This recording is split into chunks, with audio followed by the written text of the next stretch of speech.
Hello and welcome to Personality Profile. My name is Nana Asamoah the Fourth, and as you know, every Friday on PM, I speak to a personality and just find out what it is that makes that individual.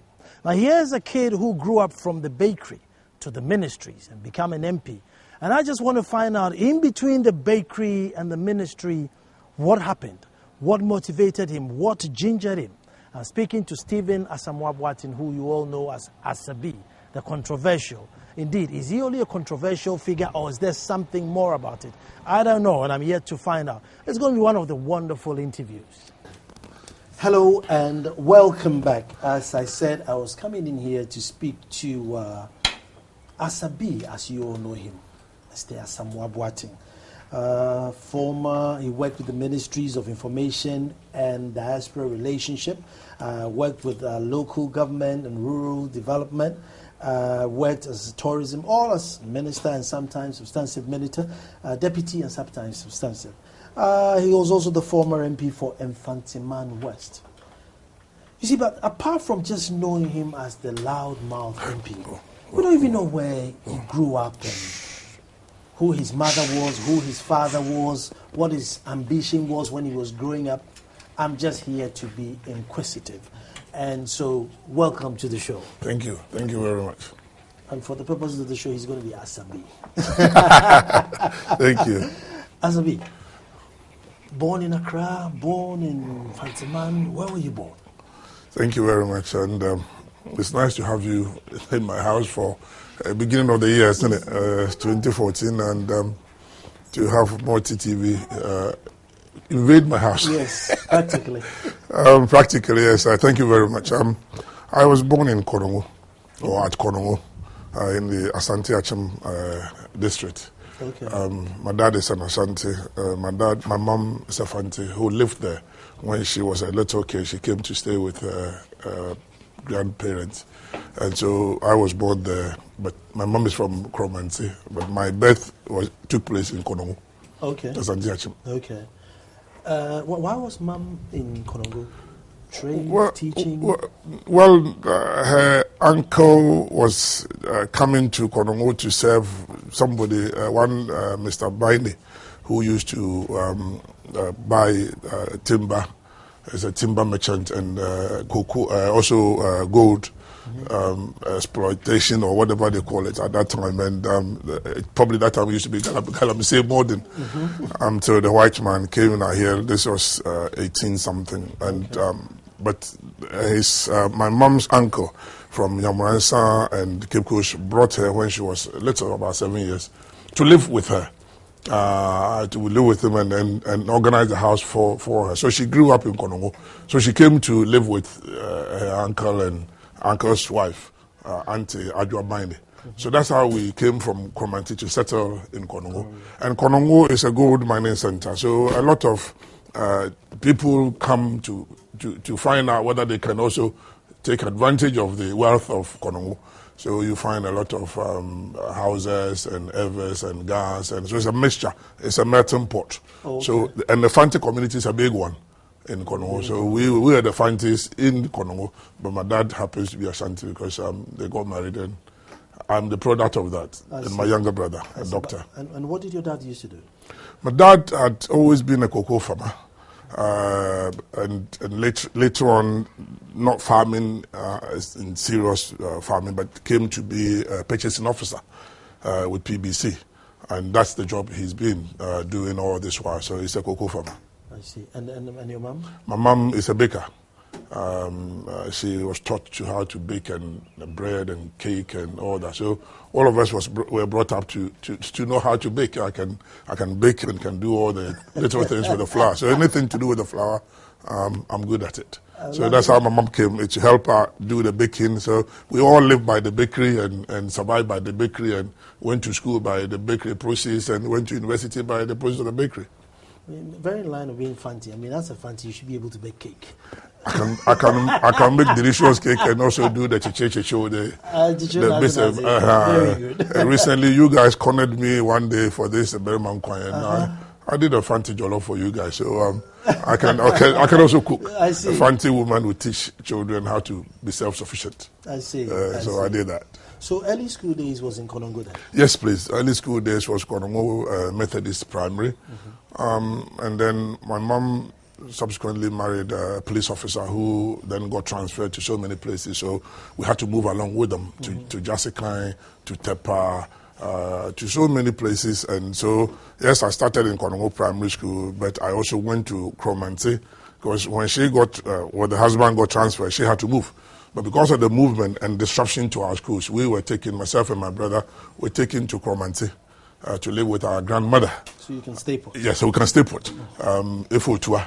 We used to call her Ifo Ejinamoah because I hear she was premature born and she looked like a cat, so they used to call her Ifo Ejinamoah. And so we lived with Ifo Ejinamoah for a while, but we had to be removed because I was very stubborn. And nearly got drowned in the sea because I used to go and drag the net from the sea. I wanted to get involved with the activities of the coastline and fishing community. My uncle was a good fisherman, and so he used to take me to fishing. So I've been to the sea, I've dragged net from the sea, and of course, getting attached to the sea, I nearly got drowned. So my mom quickly came to pick us up again and to Jasikan. So we had to move again. Close supervision. So we went round, but in my secondary school, I came back to Konongo University Secondary School. Great course. Asabi, before we continue, what happened to that good old days where you could happily go to Konongo Methodist and become somebody in life? Things have changed, haven't they? It was difficult those days, though, because your mom and dad were not really into school. I mean, they didn't go to school. My dad did, but he only completed the SAR7 certificate. So he was like one of the educated lot. But my mom haven't seen what education can bring to children, pushed us. Apart from that, she wouldn't know your exams results. Nothing bothers her so long as you pass and you are moving forward. So it wasn't easy to really get that motivation and encouragement from home. But my mom did, exceptional ones, like my mom, and I'm grateful to her for that. And I'm very attached to my mom. Mothers are everything. So, but coming from that rural community, it wasn't easy to be able to move beyond that point and to go to secondary school and to go to university and to find some of us from those rural background to go through the difficulties of studying without electricity. I never saw electricity until I moved to Accra. There was no electricity where we lived. The only electricity in Konongo was at the mines quarters where the mining was taking place. So we go for the cinema. Yes, we see lights, but in my house we used to light the bobo and the lantern, and we have to clean the lampshade, and the wake house to be clean and everything. So that's the lifestyle we were. So going to school was difficult. And nobody will give you the extra lesson or anything. I wasn't the brilliant child, though. I've said this several times, people. I was one of the difficult to study. It's because my mom was struggling to bake the bread and look after her. So my interest was really what we were depending on to survive, which was the bread. And I was very close to my mom. I'm the first boy for my mom. And I got so attached. So the bakery was my priority. So school was secondary business. And I remember those days the teacher would come and say, Stephen, you have to study. And I said, no, I have to help my mom. And so when the results come in, a class of 30, I probably will be 28. I'm number 28. And my uncle used to say, Kojozi, don't worry. He said, Kojozi first. Someone done a result slipping. And then it's not sure. Otherwise, he's always at the bottom. And I couldn't be bothered because for me, school didn't matter to me. It's the bakery, that's where the survival thing was. Of course, nobody could tell you that if you go to school, you would also make it one day and help out. So it was difficult. It wasn't easy. It wasn't easy. How many of your colleagues back then that went to Konongo Methodist sort of made it in life? I've tried to check. When I became a minister, I've been there from the Methodist primary when we started from class 1. I was a kid. I was about 4 years, but I was a bit bigger than my mates, so I entered the classroom a bit earlier. And from my research, there were about 3 of us from the first time we entered the classroom. When I went there, I remember they asked me to put my hand over my head and to touch my ear and see whether I was good. I couldn't do that. I had to struggle, so they sent me back home. But my mom said, no, you can go. So my mom encouraged me to go there. And I think 3 of us had made it. Even going to secondary school from the classroom, from Form 1, those of us who made it were a class of 4, A, B, C, D, those of us who made it in terms of having gone through school and be successful in their profession, I don't know the number, but I can guess about 40 of us. So not many, but to break through and come to Legon was not easy. I was just going to go there. So, I mean, you've gone through preparatory school where bakery was more a priority, you're not coming up, amongst the top end. So during the final exam, I mean, how did you scale through? Did you suddenly say, no, let me just get through this exam, or how did you scale through? It's interesting. Although I wasn't learning and bakery was my focus, it was obvious I could study and make it. Mm-hmm. So when we went to Jessica, the head teacher called Francis Agboyo, and I owe most of my upbringing to Mr. Francis Agboyo. So if you are listening, Uncle Francis, I thank you very much. He spotted that I had the potential, but the bakery was taking my attention. Mm-hmm. So he came to my mom and pleaded that I should be made the office boy at school, so that when after school I have to clean the office, and that's when he had the time for every day have 1 hour private with me to go through everything that we done the whole day. So that I can actually answer. Because I remember in school when they ask questions and people raise their hands, I was surprised how they can answer the question, because I didn't have a clue. And I thought, how would you know what the answer was? Unknown to me, they were actually studying at home and they were going to the library. I didn't have the time to go to the library. I had to go to do the bakery, not knowing they would do an extra. Mm-hmm. So when Francis Agboyo took me through that extra lessons, he's now an old man in Ho, and we recount this and we laugh, me and him. and he says, you were brilliant, but you were being taken away, so I had to go to your mom to plead for you to come in. And so the first term, I came to 3rd, from 28 to 3rd. My mom didn't believe it. Then the second term, I was 1st in class. My mom, when I came home, took me back to the school. That no, they didn't mark the exams results properly. Her son would never be number 1. That they should mark it again. And so they had to show my mom that, look, your son, if you leave, you take her from the bakery a little bit, he can make it. So Francis Agboyo actually got me the common entrance papers to fail without my mom's knowledge. So when I passed for the first time, my mom was shocked. And so that's why I said that transformation, I give the due regard to Francis Agboyo. And one day, his son came to work with you actually, Richard. Richard Agboyo came to work for Joy FM at one point. I don't know where he is now, but Richard, and I assisted him to get through Joy one day when I was a minister. Because that's my dues to the father. Dues to the father. I mean, I all respect to Francis Agboyo Senior, because you see, most teachers would not recognize and just label. They would take one look at your report and label you. They don't go further to establish that no, this is his weakness or that's their weakness. And from a person, and I have learned a lot, and that is something we need to bring to the education system in Ghana. For me, every child has a potential to develop. They might have a priority on something. You have to identify it and focus it and push them through that angle. You go to Germany, the brilliant mechanics didn't go to school, not to the university. But once they are spotted, they take them through the specialization, and they are the best engineers you can find.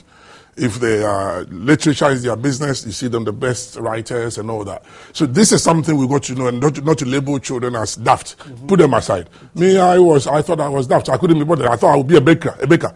So I'll have to be the best baker on earth. So I had to concentrate. But when Francis Agboyo took me to the process, I made it. And in fact, he insisted I go to Bishop Herman. But unfortunately, because of a policeman's business, they get transferred. So I was then moved to Cornwall Dumasi. And in Cornwall Dumasi, that's the funny thing.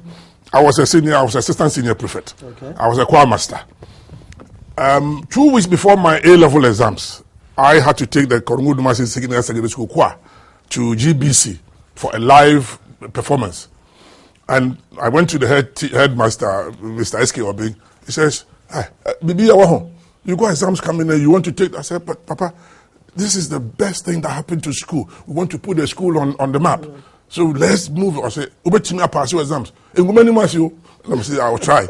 So I took Cornwall Dumasi to GBC live broadcast. We became like the toast of town a choir led by a male, and I was a very good singer as well, conducted it well. So not only can he bake, he can sing. I'm still a chorister at Calvary Methodist Church at the Braka, and I still robe. And I'm a bass singer. I can't sing the soprano anymore. Okay. The voice is a bit deeper now, so I graduated. So this is the scene, and imagine 2 weeks to exams. You are in Accra. You haven't been to Accra, and to come back and pass and go to Legon was a miracle. But I knew the trick, and I will show you the trick. Good. I want us to go back to Form 1 through to Upper 6. You know, if I want to say those days when Form 1 to 3 was literally hell, and then you get to Form 3 and then you become a senior, and then you also, I mean, did you go through that tradition? It was hell. Form 1 was hell. Bullying was heavy there. I don't know if you can mention any of the hard seniors then. They'll be listening, but they gave me a tough time. Osei Benny.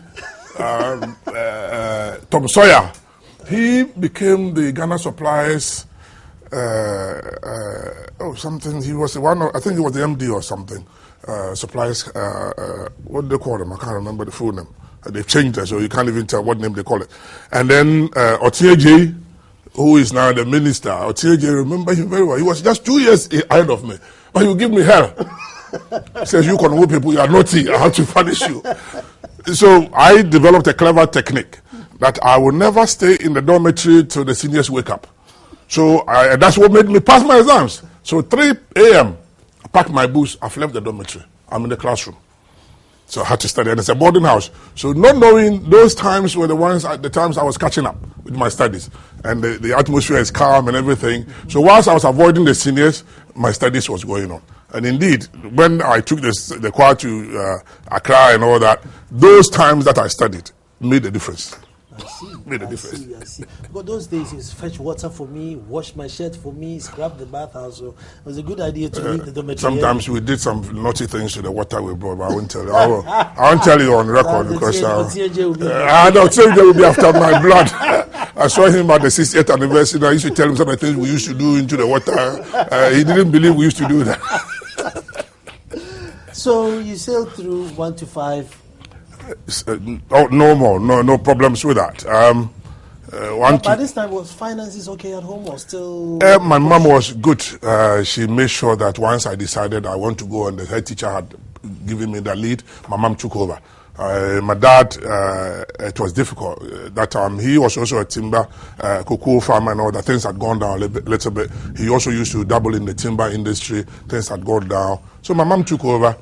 And from 1, I went to boarding house from Jessica. And there's a story about Jessica I'll tell you later on. Then from 1, my dad couldn't maintain me, so I had to come to day school. So imagine walking from Konongo all the way to Odumase to go to school and coming back. It was difficult. So from 3, I told my mom, you know I cannot study. If you don't put me in boarding house, I won't pass. And I didn't get a certificate, the standard 7 certificate at the middle school, because I had to be jumped. First, Agboyo made sure that I passed the common transfer from 3. So I didn't get a certificate. So if I don't get the O level, I mean I'm certificateless. So I came to plead with my mom that put me at the boarding house for me to find the time to study. As Francis Agboyo said, I need the time. So my mom then paid for me from 3, from 4, from 5 to go and stay in the boarding house. But I didn't go to the main campus. I was at a place called Biafra. Biafra, as you know, those days were the Biafra war in Nigeria. So they were like the rebels. So we also created a house called the Biafra, which was the rebels. So that's where most of the Konongo people stayed, and we were very stubborn. Very stubborn. And I want to hear the story of Jessica. Jessica, an interesting place. I love the place to bits. As I said, that's where my education took shape, formation. The motto was always be the first or be with the first. That's Jessica and Roman Catholic. So those who are going to Jessica and RC, always be the first or be with the first. And we had only one vehicle staying in Jessica, which comes to Accra daily at midnight and gets to Accra at 6 a.m., 5:30 a.m. to 6 a.m. The vehicle had inscription on it, Fortune, written at the back and front. So everybody knew Fortune. Fifi Bansi normally laughs at me on this one, but Fifi, don't do that again. And Fortune, when Fortune is leaving, we all have to go to Fortune, and if you are the one traveling, we go and see you off. And when the car takes off, we shed tears. It's as if somebody's going to Abrochiri. You remember Bruchi, the Ghana people and the Kumasi people, you come and leave them at the airport, go and stand at the rooftop and wave, and then some of them will be handkerchief and crying. Because you may not come back. This thing, it can fall down.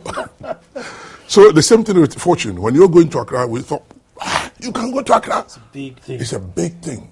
And there's one incident I remember, Kwesi Carpenter, who used to go to Accra often. So he was the trusted guy. Because everybody was scared of Accra. If you're not careful, you'll be killed by a motor vehicle. Okay. So Kwesi Carpenter collected all the money from my mom and everybody, went to Accra, came back without buying the stuff. So my mom said, Kwesi, what happened? Kwesi said, Auntie, when I got out from the car and stood at the roadside and the taxi and the motorbike going shim. So Auntie, I quietly came back to Fortune, stay in the Fortune, and I'm back here. I couldn't cross the road because I would have been killed. So this is just a call for you. Interesting stuff. The bustling city and the traffic. We all cry because you may not come back. If you go to Accra, those of you who were born in Accra, you are lucky. Accra was a scary place for us.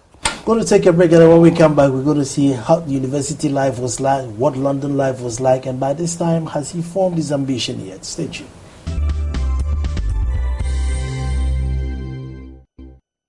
Hello and welcome back, having a heart-to-heart, interesting discussion with the man you know as Asamoah Boateng. And we've gone through the Jassy kind, the Konongo days, and the fortune traveling back and forth to Accra. Very interesting. But Asabi, now I'm going to talk about university. By this time, have you formed an ambition, or you were just hoping to pass your next exam? Interesting. As I went through my educational routine stuff, I was building myself without noticing that. Because quietly, when I was a kid at Konongo Sunday school, I was the leader of the Sunday school group. Everywhere I go, I tend to be like the organizer. I love people. I love relationship building. Maybe because of the manner in which we were brought up. My mom's uncle and the wife took the responsibility of training a lot of women in bakery and stuff like that. So we had different tribal people in our house, Nigerians. Those days, Nigerians were here until they went away. So I have brothers whom I call brothers because they were born in Konongo, Taiwo and Fatawu. And we had Evers, we had Hausers, we have Kukumbers. So we had to live with everybody and learn who they are and what they are like. And so you sort of know how to coordinate and organize, not knowing I was building myself. And even in the boys, we were about 30 boys in the house. So we can even form 3 football teams. But if you come and attack us, we will come and attack you. So we were like a solid team in our own house. And you had to negotiate, even food. We all have the same bowl and we eat together. And my big brother, if you are eating fast, and I used to be a fast eater, because the bread is getting what do you call it? It's going, what do you call it? It's getting too, it's over baking, okay. And you have to time it and take them out. And if you are slow eater, you can't do that. So you eat hot meals and go and do that. And so sometimes when we eat in the bowl, my brother will hold my hand and say, Kojo, you are going too fast. So wait, everybody take one shot of the fufu before Kojo comes in. And he would take a big one and pull a plate and put it in. That's his one bag. And eat the rest with that. Then later on you go and get some soup. And so he was cheating us. So I had to find a way to deal with him. So I had to bribe him. Sometimes I find a way to give him some bread. Because his mother was not a baker. My mom was a baker. So I bribed him with the bread. So once he get a bread, he lets me eat the food. So not knowing I was burdened how to negotiate with something for something. You have something, somebody exchange. But of course, when I went to Konongo Dumasi, that's probably the beginning of my politics. Because I contested an election and won the assistant senior prefect. Anyone who had gone to Konongo Dumasi knows how keen we compete for senior positions. In fact, the most interesting one is the entertainment prefect, because there's a little bit of money attached to that, because you go and bring the band from the town and the sound system. And they have a way of making some little money themselves, or going to town without an Asiat. So, but it's highly competitive. And you find people who have been to Konongo Dumasi, very interesting, but they know the competition. We are not scared of it. We are not scared of it. So I learned my trade from there, having been an assistant senior prefect. It was during those days too that union government, a champion brought in the union government idea, concept. Mm-hmm. And those of us, I was then in Form 3, Form 4, we were in the no campaign. Okay. Though we were students, but when the Tommy Thompson's, Amatefio, Mr. No, Afro Bede, Bedema, Komla Bedema, Victor Wusu, Sam Okujeto, the senior lawyer. They used to come and campaign against the Champon. We, the students, we also find our way to Kumasi to join them and cheer them up and keep them on our shoulders. So we are building ourselves without knowing. So this is how my politics started. Without thinking, I never thought that is what I wanted to do. It was at Legon where it took shape, and then I began to think about it. I see. So in Legon, you were considering politics? Yes, I would say yes, because I had then the background from Kono Dumasi. And my name had come ahead of me to Legon. So by 1980, when I entered Legon, everybody knew who this guy was from Kono Dumasi, and the no campaign. And then I became the Madina Students Union president, which was one of the most agitated, like I wouldn't say agitated, I would say they're very active student group in Accra, in the whole Ghana. When Madina Students Union speaks, it sends a volume. And guess who was my patron? Father Visa and also for Asamoah. Then you remember PNDC? They also for Asamoah was Rawlings, one of the Rawlings' key person. So before that, I was known within certain circles from Medina. So when I entered Legon, it was like, wow, this guy, he knows a bit. So let's groom him. So I started going out with the Zaya Yebos and Nyanyanyens and Duadontins, and they were seniors to me, and they had been ahead of me in the Nooks politics. So we started putting things together. I tried my hands on the SRC elections, and I lost to Ibrahim Tanko. He now has, I think, Star Ghana, one of the biggest NGOs in Ghana. He was a shrewd politician, so he beat me. With some techniques which I learned very quickly how that was done. And so as I came along, I learned some few things on the way as to how to win elections. So yes, Legon shaped me in terms of serious politics. We're going to go to London, but before we go, let me just take you back. On the benefit of hindsight, would you have voted yes instead of the no and yes on the union government? The benefit of hindsight. My old man used to tell me, Kojo, but in Kabum is good. Why union? Why you? I said, well, it may be good in Kabum, but a champ or down on IMP. So it's like something against a champion for some strange reason. With hindsight, I think we did the right thing, because a champion was almost like taking over the country and becoming a dictator without us knowing. He was shaping so he can stay on. And I thought, look, in politics you must have choices, and democracy, you like it or not, it gives us choice. So a champion alone, we should kick him out. That's it. So I have not regretted it. No. And that the same reflects on General John Rawlings, Flight Lieutenant President, my president, always a president again. When he came on the scene, I was involved in the cocoa evacuation. Indeed, I was instrumental in the cocoa evacuation at that time. Steve Akufu, Chuchu Poku, Kwame Mfojo, but it was also the same thing, like I'm coming to entrench myself. So we had to then go against it to try and get democracy choice back on.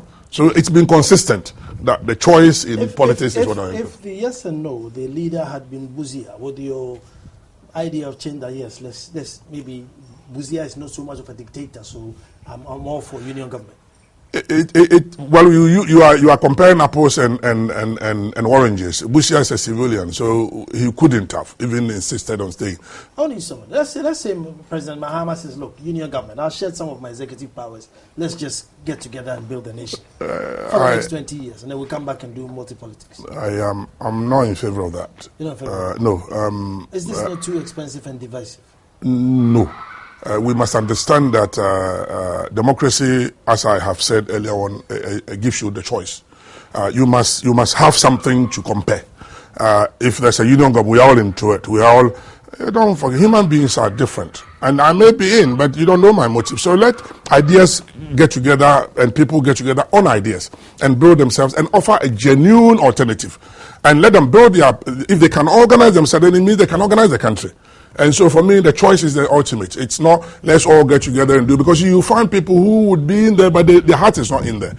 And there's no opposition in terms of alternative. So we get complacent.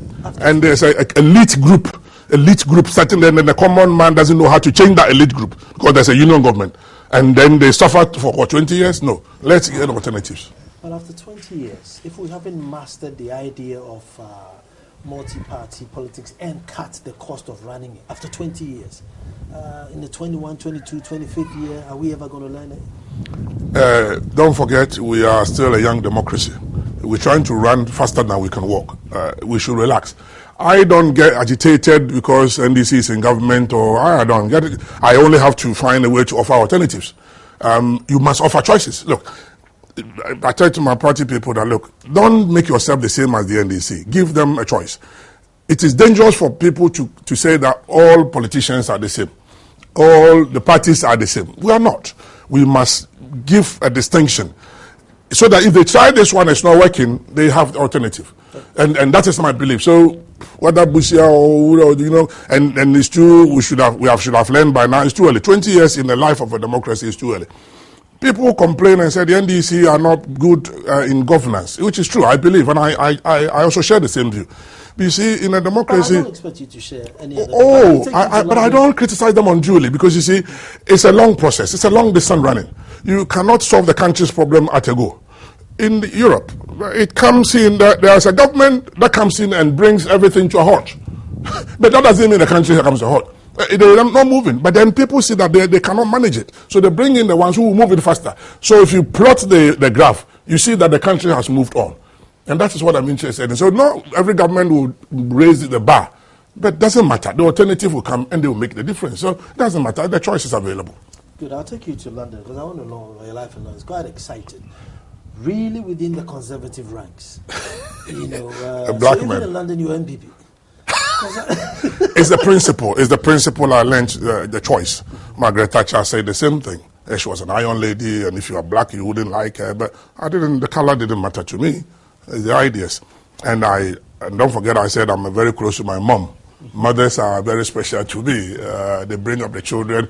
I used to tell my dad, when I give him money, I have 10 CDs, I will give my dad 2 and give my mom 8. My dad, everybody said, why do you do that? I said, my mom is the one who did everything. So, and moms are special. And then my dad said, it doesn't matter. Me, what do I want? Only one shoe, one trouser. But I'm aduma, up a earring, up a lipstick, up a polish, up a shoe. So give her 8, it doesn't matter. And my dad was understanding. And this attachment of a woman. So Margaret Thatcher, a woman prime minister who stands up on the dispatch box. I love the parliamentary system of democracy than the presidential. But that's Ghana has chosen the presidential is difficult. But we will find out if we can work with it. Parliamentary one, the prime minister is prime amongst his colleagues. And in fact, there will be a vote of no confidence anytime. So you cannot say you have 4 years left.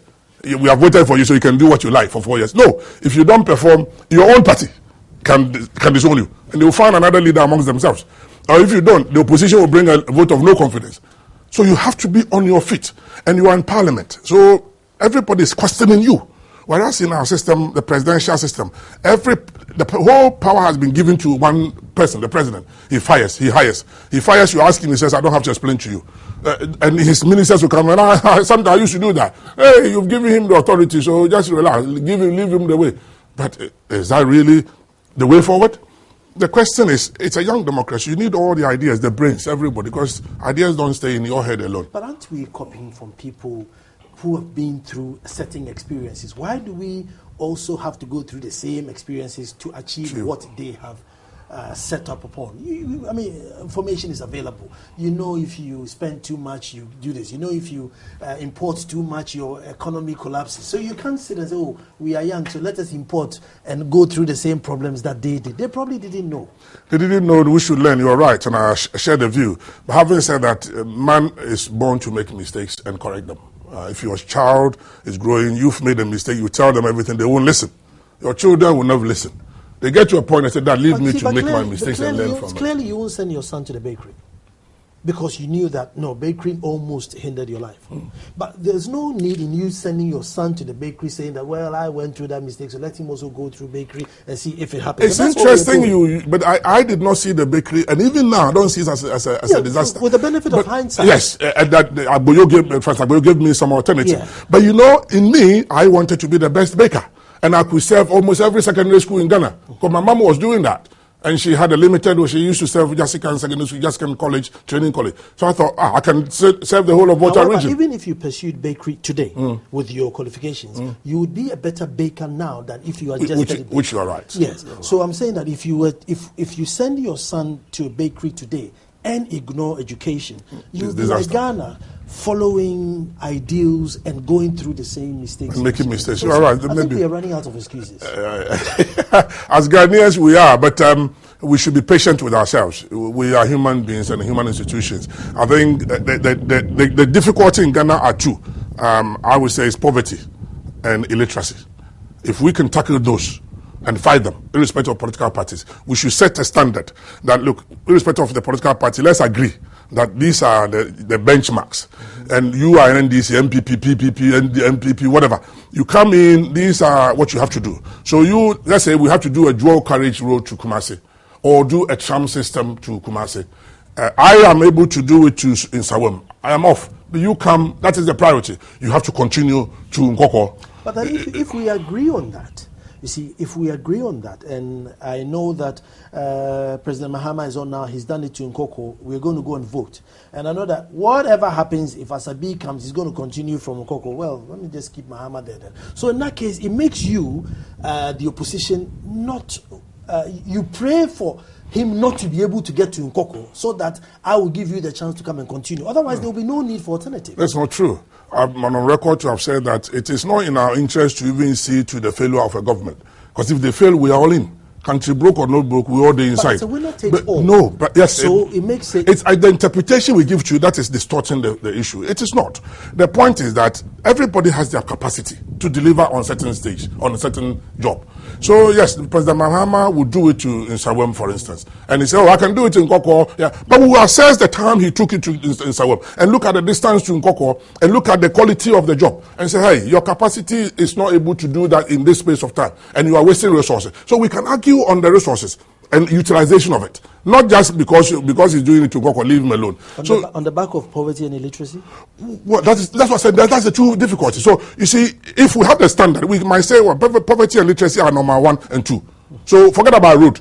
Let's concentrate on that. If it's a road, then that is it. If it's a railway system, that is it. So, we need to set a standard. I cannot do that myself. I remember when we came in, President Kufuor came in, I was coordinating the national economic dialogue. The same concept. And the NDC were part of it. President John Mahama was part of it. Moses Asaga even chaired the Committee on Finance. And we were in government. And we wanted to, and also out of that you have the national ID. Out of that we restructured the domestic debt. Out of that we had a lot of things doing across the country that people then, and I remember the what they call the artillery roads from Accra.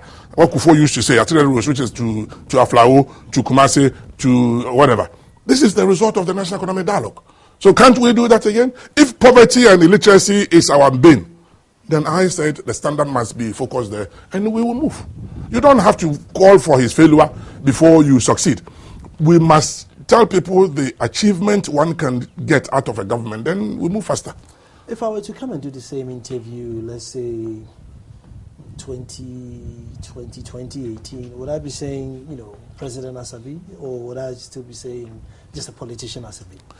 In life, and especially in leadership role, you don't decide what you want. It's God put us on earth to do a certain job. We all go back to Him and give account. And I always rely on that, the direction from Him.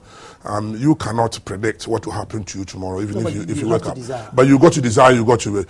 You see, leadership is not entrusted on you. It's not you know what you want. You must never make yourself the reason why there's a contest or there's a vote. The reason why there's a contest and a vote is the people who matter on the ground. And I have not gone beyond the point of serving my people.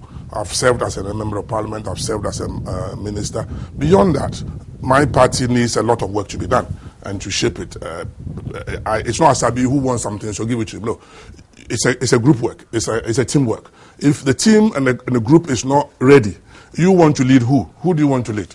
You need to get that sorted out. Then leave it to the Almighty God. I have not made a decision on that front because I pray every day and I committed it to Him. Let people decide. Let God make us a way. And I haven't. So I don't know. In 2018, Almighty God will decide. You will decide and you will know by by the happenings of the days and what God gives us. Well, I'm going to take a break here. When I come back, I'm going to find out how he's managing his young family with this grueling political schedule. How does he balance the two? Stay tuned.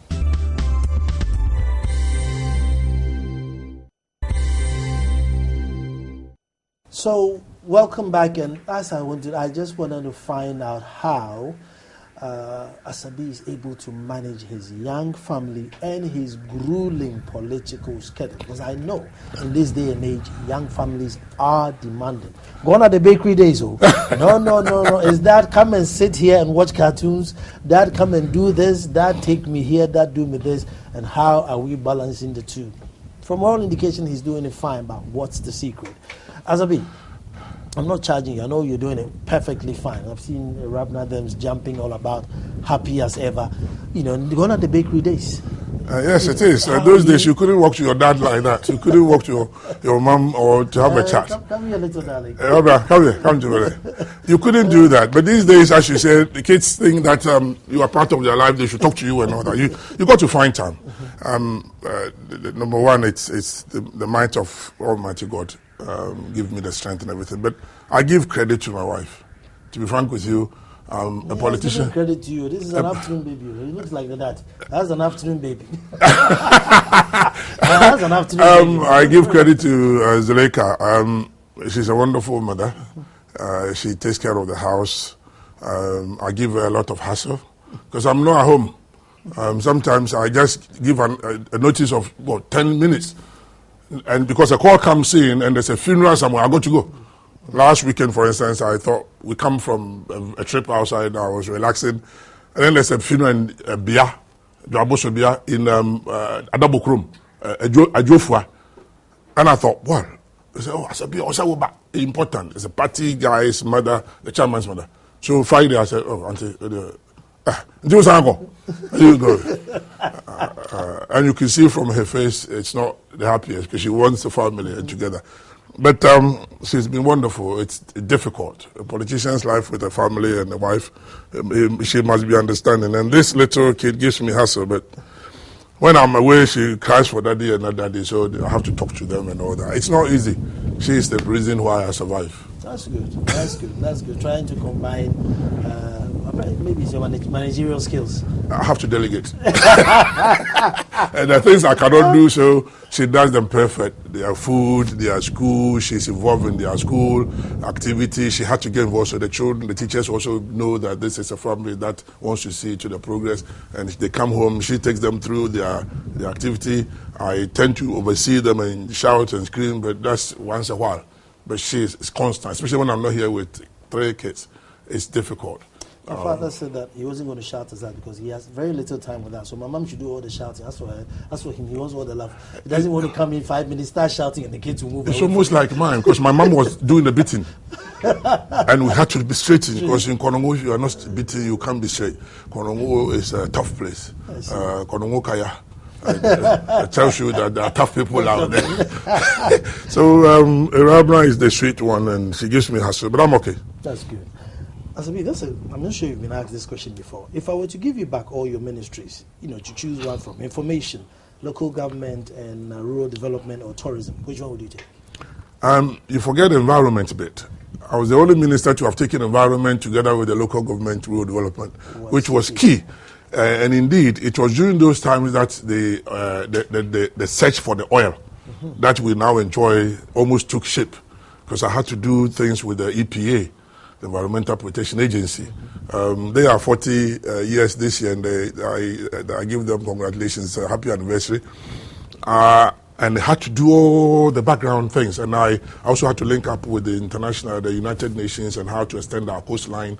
I had to link up with the Minister for Energy. We did a lot on the ground, and I had to do sometimes the road show that we took outside the country to showcase Ghana as an oil destination. Nobody believed us. They thought it was Nigeria and other.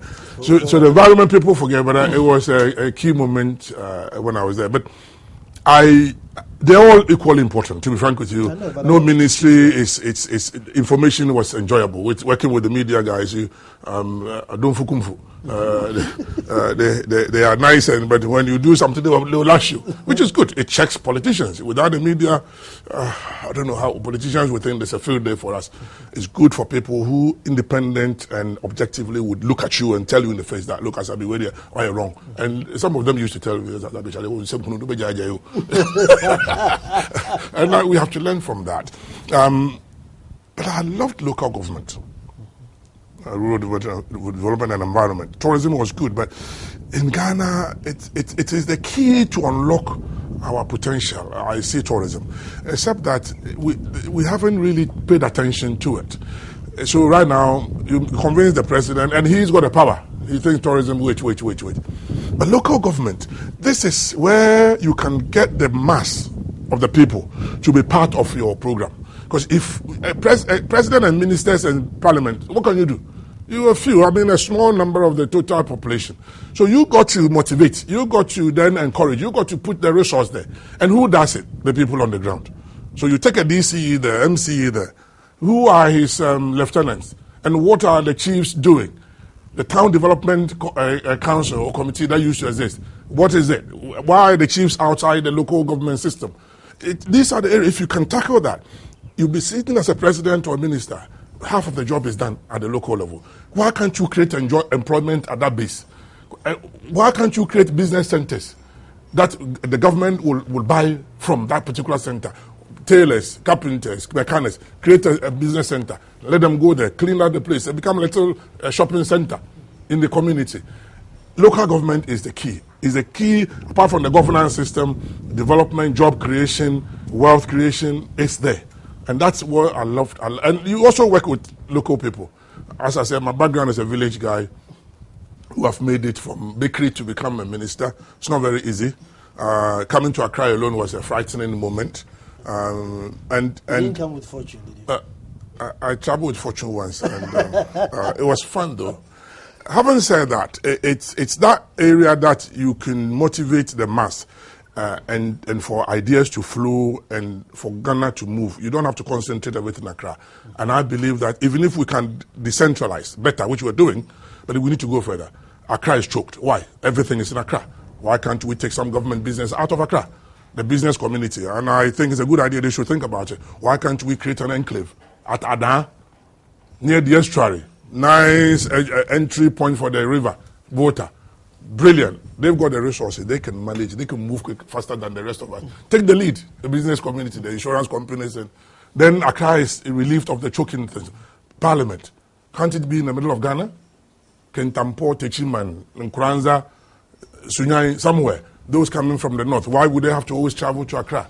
And the distance. If you are an MP in Tumu, Sisala East, how often would you come to Accra and go there? You tell me. No flight. And the road to Tumu is terrible. To Golu is west. To Zebela is west. So, and the road keeps on deteriorating. No flights. Railway, forget about it. A country we cannot build railway network. I went to Germany, and I've seen them before because I live in Europe. Simple tram system. What does it take? Concrete, mixed aggregate, and a steel, two lines, and a cable running. Coaches, which so we can. You'll be stuck in the middle of the road. Oh, but the tram will be stuck in the middle of the road. That you need to dedicate a certain amount of energy, focus for that. Because that takes care of the transportation. Mm-hmm. Why should we always be dependent on the road, driving to Kumasi? If there's a tram system that comes from Accra to Nkoko, there's a terminal. From Nkoko goes to Konongo to Kumasi. Why would I want to drive to Kumasi? And sitting, relaxing, and I'm watching the scene. It's quicker, relax. You can do your job as a businessman or whatever. These are the kind of things that I think we should be focusing on. And local government gives you that. And I was in charge of the local system, so you are a little president of the in your little corner with DCs and the UN. You relate to the chiefs and the reverend ministers and Osofos and the prophets and the pastors. I can connect your passion for local government. But I want to talk about you. I know you went to Margaret Thatcher's funeral. By invitation or you just turned up? By invitation. By the grace of God, Margaret Thatcher died on a Wednesday. I can't remember the date. And I said to my wife, hey, my mom is gone. And that's how I used to call her. My mom is gone. I should have gone there to mourn. Friday afternoon, I was in our village in Sopon. A call come from Conservative Central Office. A certain Mr. Spencer is looking for you from number 10 Downing Street, Cabinet Office. What for? And then he calls me, Stephen, we are looking for old mates who used to work in the Conservative Central Office with Margaret Thatcher. We've spoken to your colleague in South Africa, who is the Minister for Tourism now, Martinos Van Soskov. Martinos is coming, Tony Zakuta is coming, this one is coming. Would you want to come? I said, why not? So immediately, business class ticket sent along. My invitation to St. Paul's Cathedral deposited with my brother in Coulsdon in Croydon. And because you had to, security-wise, they have to make sure you are carrying the legitimate invitation to St. Paul's Cathedral. And that's how I entered there. And you can imagine, I was proud to be there, to be invited. And I met my good colleagues, the Prime Minister, Right Honorable David Cameron. We took a picture. Graphic carried it. I think Daily Guide also carried it. Corica carried it. It was good to see my old lady being buried. It was emotional. Well, that's her time. She served her time. Most people did not understand Margaret Thatcher. She came in at a time when the Cold War was there. And she also had to, she was a woman prime minister, had to fight an established male-dominated government. And don't forget the Labour Party at that time, the winter of discontent in 1979 had caused a lot of problems. So, and the unions were fighting her. She had to be tough. And she was the right lady or the right prime minister at the right time. But when her time came, she had to be shoved off. She never forgot that. But leadership changes. You cannot be the all in all and solve the problems of generations. You must know it is time to move on. And in Europe, when you go to an election or there's a danger, you give way. And the group has to carry another leader along. Asabi, 1 minute, which is very tough for you. One thing that you're very, very proud of what you've done and what's next for Asabi, but all in a minute. So summarize it. God has carried me this far, Emmanuel, Ebenezer. I think I couldn't have done it by my might. I am still a chorister, as I told you, and I depend on that. The principles in life I've done is, I always use Matthew chapter 7, verse 12, I think, and Matthew chapter 5, verse 23, that area. The first one says, in all things, do unto others as you would want them to do to you. That sums up the law and the prophets. That's what the prophets were all saying. If you want to live in harmony with your neighbor and your colleague, do unto them as you would want them to do to you. It's my guiding principle. And Matthew 5:23, coming down to 24, says, if you have a problem with your brother and you're going to give an offer at the altar, drop it. Don't go and do the altar. Go back. You're wasting your time. You waste your time. Go back and reconcile and come and do that. If you have that, I think I'm not perfect. I know people know Asabi sometimes a bit abrupt and sharp and all that. It was the style, but I have to learn quickly and know that that is English life. Englishman will tell you, sometimes not in the face, but they will tell you as it is. And they say, Steve, when you're talking to me, look at me in the face and say it direct. But here, it is not like that. You are a young man, you're talking to your dad, your hands must be behind you and look down. English don't, I say, look at me. And so it's something I have to also adjust quickly. But going forward, I think God is the ultimate. I leave it to him.